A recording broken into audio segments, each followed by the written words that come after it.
Hello everyone. The Lakers made some impressive moves this offseason, not only adding depth and enhancing their shooting abilities but also ensuring their roster is versatile and well-balanced. One of their masterstrokes was maintaining their core group. It was absolutely crucial for the sake of continuity to retain players like Austin Reeves, D'Angelo Russell, Rui Hachimura, and notably, Jarred Vanderbilt. Speaking of Vanderbilt, retaining him for a mere $4.5 million option was a no-brainer. His defensive prowess is unparalleled. There's a growing belief that he might just be the best on-ball defender in the league currently. Just take a look at his performance against some of the NBA's finest, and it's evident the guy is top tier. As we approach training camp, Vanderbilt is due for a contract extension, and it's highly probable he'll secure one. The Lakers' strategy seems to be about long-term commitment, ensuring key players are secured for the long haul. Remember how they handled Anthony Davis? Direct and hassle-free. They seem intent on having a concrete roster for the upcoming seasons, making minor adjustments as needed. Vanderbilt stands out as a potential cornerstone for the Lakers. Given his age and potential, he might just be a Lakers mainstay for years, if not his entire career. The hope is that he keeps honing his offensive game. His defensive skills are impeccable, but if he can elevate his offense, he'll be unstoppable. It's in the Lakers' best interest to finalize his extension soon to avoid any potential future salary hikes. Locking him in at his current value, with perhaps a little premium for anticipated growth, is the wise move to make.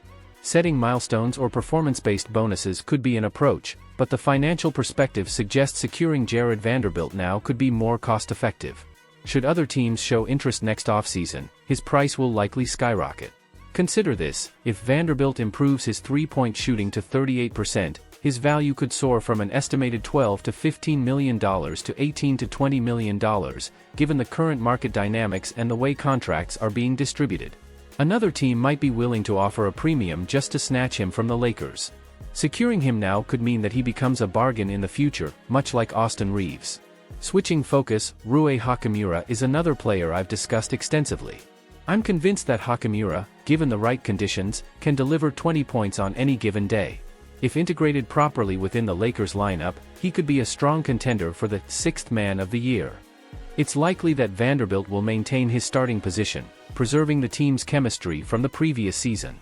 With players like Austin Reeves, D'Lo, a maturing LeBron, and Anthony Davis, Vanderbilt's adaptability, particularly as a lead defender against top offensive opponents, is invaluable. However, while Vanderbilt's defensive skills are crucial, he may not receive the same offensive opportunities as Hachimura. Even with significant offensive improvements, he won't be the go-to guy for scoring spurts, whereas Hachimura has the potential to be that dynamic scorer off the bench. He tends to position himself strategically, mostly in the corner for spot-up opportunities. Even though Vanderbilt doubled his three-point percentage last season, expecting him to hit 60% might be a stretch. Yet, it wouldn't be surprising to see him hitting around 37 to 38%. Vanderbilt is a frequent topic of discussion here, as is Rui Hachimura. Both players intrigue me immensely. While I'm eager to witness Taurean Prince and Cam Reddish's contributions, we've already observed what Vanderbilt and Hachimura can offer in the Lakers' colors. There's a clear understanding of their potential roles, and I'm keen to see how their skills evolve in the next season. Vanderbilt's three-point percentage from the corner did dip when he transitioned from the Utah Jazz to the Lakers, from approximately 37% to 32%. However, the hope remains that he can reclaim that higher percentage, especially given how ardently he's trained in the offseason. Right after the Lakers renewed his contract, visuals emerged of him rigorously practicing his corner three shots at the Lakers facility. Notably, he's been honing his skills under the guidance of Phil Handy, who's renowned for enhancing players' skills. Additionally, Vanderbilt traveled to Japan to train alongside Hachimura, which is an exciting partnership. They're poised to be the team's primary small forward and power forward for the years to come. Even in a post-LeBron era, if the Lakers acquire another superstar, Hachimura is still likely to maintain a starting position. For instance, envision a scenario where the Lakers bring in Trae Young, purely as a hypothetical example. In that situation, our likely starting lineup would feature Trae Young, Austin Reeves, Jarred Vanderbilt, Rui Hachimura, and Anthony Davis. Vanderbilt and Hachimura seem destined to be foundational pillars of our first team for a foreseeable future, particularly post-LeBron. It's crucial for Vanderbilt to consistently enhance his skills and become more dependable with each passing game. On a team with numerous playmakers like ours, he's bound to receive many open shots and chances. But he needs consistency. While he might shine one night, going 4 out of 6 from beyond the arc, he struggles in subsequent matches, maybe hitting just 1 out of 6.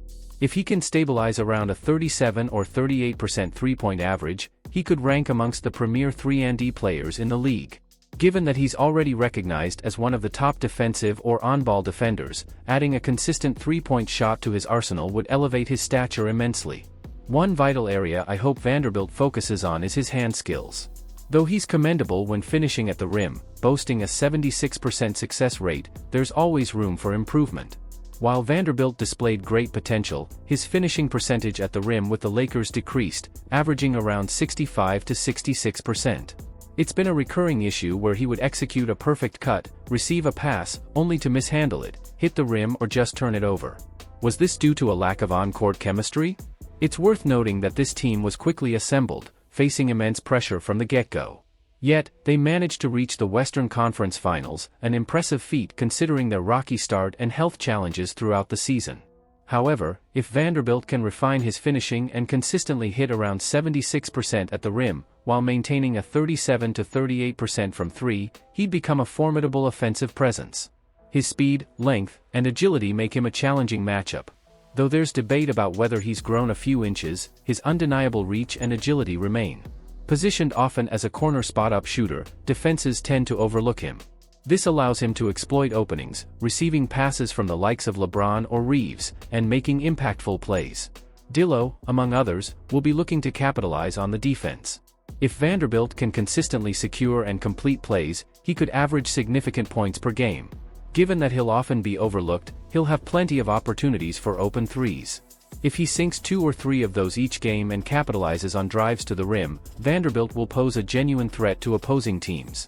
With players like Anthony Davis drawing double teams, LeBron always being a focus, D'Lo's versatile scoring ability, and Austin Reeves' promising trajectory, the Lakers are becoming a multifaceted offensive force. They boast multiple players capable of delivering 20 points any given night. So, defenses face a dilemma: focus on stars like AD, LeBron, and Reeves, leaving D'Lo and Vanderbilt with more freedom? D'Lo's impressive 42% three-point record from last year creates a challenge for opponents. The choice between guarding Vanderbilt, who might shoot at 37%, or D'Lo, who's shooting even better, is tough. If defenses opt for a zone, Vanderbilt, with his open shots and cutting ability, can still disrupt and create scoring opportunities. If we empower him to take charge and truly get into his rhythm, that would be game-changing. There's a pressing need for him to refine his ball-handling skills. We've witnessed his potential. From securing rebounds and swiftly transitioning down the court to setting up teammates and confidently making slam dunks, he's given glimpses of his versatility. His proficiency in corner threes and other key areas hasn't gone unnoticed either. If he maintains this momentum and finds consistent form, he's on track to becoming a formidable force in the upcoming season. At just 24, he's in the early stages of his career trajectory. Typically, players peak around the age of 27 or 28. Of course, there are exceptions like LeBron, who seem to be in his prime right from his early days. But generally, by 27, players tend to define their style.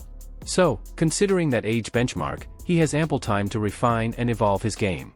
With his potential still unfolding, imagine the challenge the Lakers would pose if he becomes a consistent force on the court. If he consistently shoots 37% from the three-point line, the best strategy for opponents would be to leave him unguarded and hope he has an off day.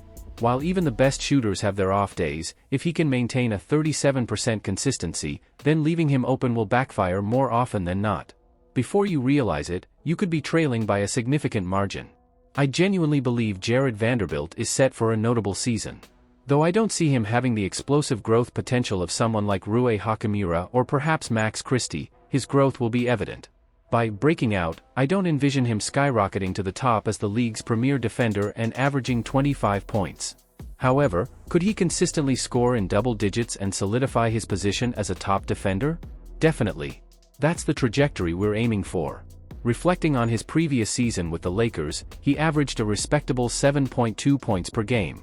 He had a free throw percentage of 78% and shot 30% from the three-point line on limited attempts.